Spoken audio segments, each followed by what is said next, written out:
Assalamualaikum warahmatullahi wabarakatuh.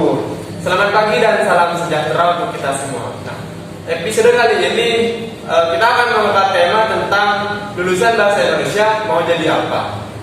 Nah, sebelumnya perkenalkan dulu, nama saya Reza Jinan selaku host yang akan memandu podcast kali ini. Kali ini akan membahas tentang lulusan terbaik, lulusan bahasa Indonesia mau jadi apa. Nah, narasumber yang akan kita undang pada kesempatan kali ini yaitu lulusan terbaik dari Universitas Airlangga dan juga Universitas Gadjah Mada. Siapa lagi kalau bukan Mbak Lelianti dan Saudari Apriliana. Dipersilakan masuk. Tepuk tangan dulu.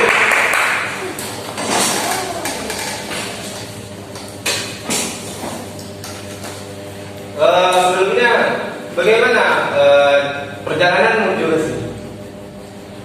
Mungkin Saudari Apriliana agak itu ya, macet ya. Oh, macet. Saudari Beli? Karena saya dari kemarin ke sininya, jadi jalan tidak terlalu macet, lancar. Nah, kita sekarang mengambil tema tentang lulusan bahasa Indonesia mau jadi apa? Bagaimana untuk Saudari April terlebih dahulu? Lulusan bahasa Indonesia. Sebelum Saudari April mengambil jurusan bahasa Indonesia, mungkin di benak Saudari pengen jadi guru atau hanya sekedar ingin menambah kosakata atau menambah wawasan? Mungkin bisa dijelaskan. Baik, kalau saya sendiri tuh memilih bahasa Indonesia itu karena saya emang dari dulu dari SMP SMA itu emang menyukai hal-hal yang berkaitan dengan menulis cerpen, puisi, sehingga saya memilih ke bahasa Indonesia, lebih kayak ingin menambah pengetahuan lah perihal. Kalau Saudari Leli gimana? Ya, sebetulnya saya tidak ada rencana sama sekali untuk mengambil bahasa Indonesia karena sebetulnya saya tuh tidak terlalu suka dalam hal menulis. Awalnya itu saya mengambil jurusan bahasa Indonesia karena menurut saya itu gampang.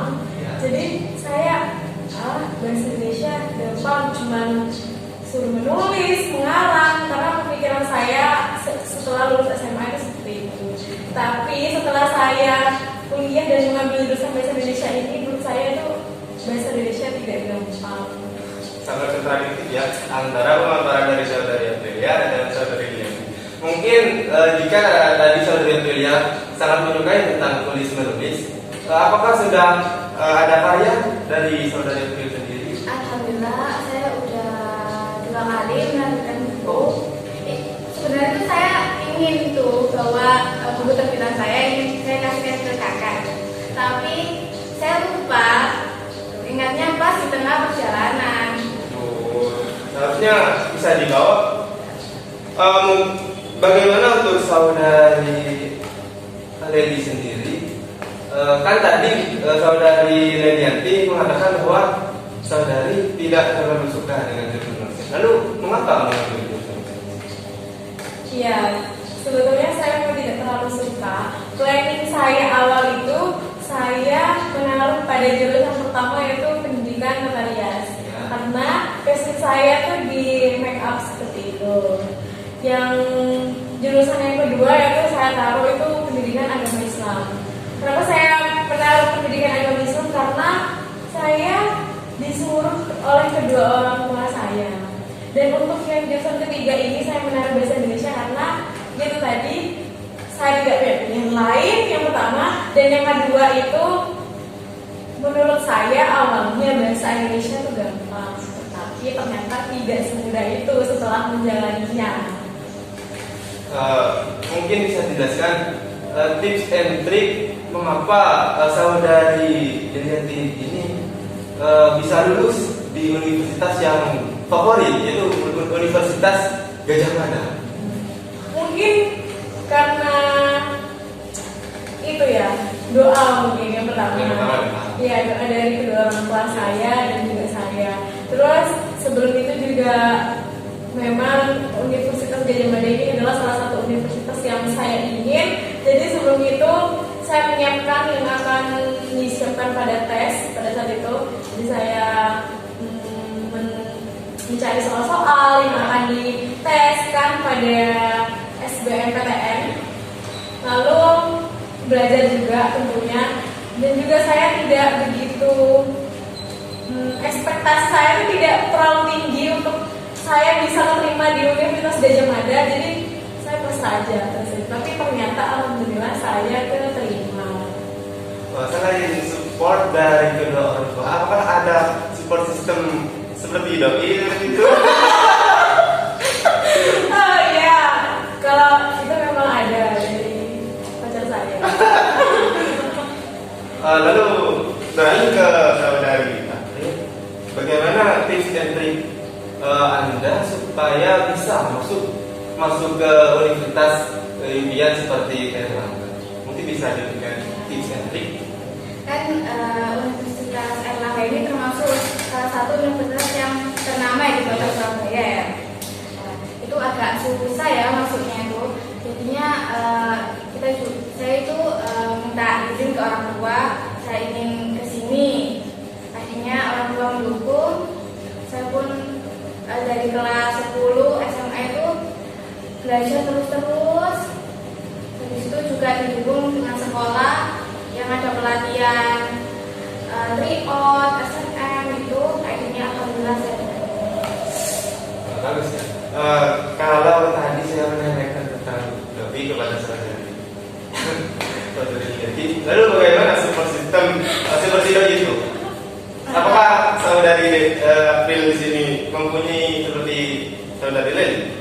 saya sendiri super sistemnya itu orang tua ya, dan juga teman.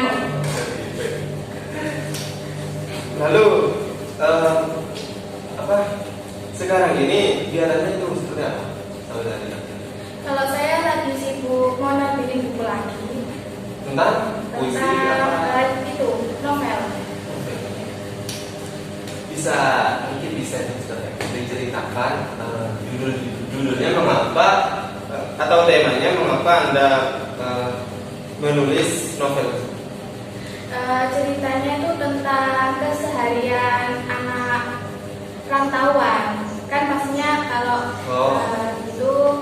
kalau kuliah yang jauh gitu, kehidupan selama merantau, susah dukanya. Sekarang lanjut kepada saudari Leli nanti.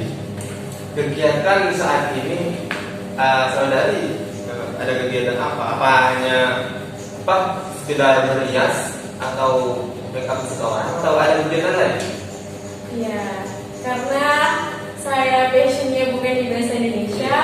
Mulai dari SMA kelas 2 itu, waktu sebelum pandemi, waktu liburan, saya memikirkan cara saya mendapatkan uang itu bagaimana.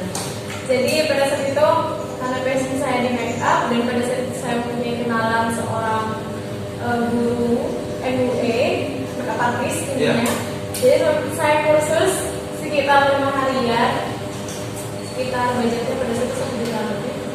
Dan pada saat itu saya belum langsung bisa membuat make up kepada seseorang. Menurut saya itu yang bagus. Karena saya pada saat itu juga belum bisa membuat alis, bagaimana mengetahui produk-produk yang bagus, sekiranya tidak longsor. Tapi pada saat itu juga saya tetap belajar lewat sosial media, YouTube, lalu lanjut ke TikTok. Lalu juga saya menabung dari hasil waktu saya SMA diberi uang saku oleh kedua orang tua saya. Lalu saya mencari bagaimana produk yang bagus dan sekiranya makeup itu tetap awet seharian. Jadi saya itu membelilah produk itu dari hasil uang saku saya sekitar 3 bulanan, dan itu saya langsung coba ke muka orang lain, saya make upin, dan ternyata saya uji coba ketahanan sekitar pagi sampai siang itu alhamdulillah tidak berubah sama sekali. Nah, untuk Mbak pertama kali diberi kepercayaan oleh seseorang. Nah, itu Mbak kelas berapa? Saya diberi kepercayaan karena pada saat itu saya langsung diterjang oleh COVID-19 ya. Jadi saya vakum sekitar setahun, tidak ada make up sama sekali, hingga di tahun awal 2021 sekitaran saya kelas 3 SMA. Pada saat itu ada seorang yang mau make up untuk bridesmaid, pendampingnya manten, hanya untuk akad saja, tapi tidak ada acara apapun. Jadi itu pertama kali saya mendapat klien. Sangat menarik sekali kan. Untuk estimasi harga, mungkin bisa mempromosikan di channel kita. Bisa. Boleh. Ya, untuk harga make up wisuda itu start sekitar 150 hingga 250. Lalu untuk engagement atau tunangan itu start make up dari 400 hingga 500. Lalu untuk acara-acara formal atau photoshoot itu startnya dari 100 hingga 250. Dan untuk make up manten atau juga prewedding, untuk prewedding itu start make upnya dari 400 juga. Kalau wedding itu startnya dari 1.500.000 hingga ke 6 juta. Tapi itu juga menyesuaikan transport atau memang mau home service, itu juga disesuaikan transportnya. Tak terasa kita sudah memasuki pertanyaan terakhir, yang dimana mungkin bisa diberikan beberapa kata motivasi tentang bagaimana cara melalui pada mahasiswa semester akhir. Mungkin mulai saudari Leli terlebih dahulu. Ya, motivasinya itu adalah tetap semangat, lakukan dan selesaikan apa yang telah kamu mulai dengan baik. Wah, sangat bagus sekali. Lanjut dari saudari Aprilia. Saya juga sama, tetap semangat, jangan mudah menyerah dan putus asa. Capek itu pasti, tapi jangan sampai kita berhenti di tengah jalan. Terima kasih untuk kata-kata motivasinya dan sudah sudi hadir pada episode kali ini.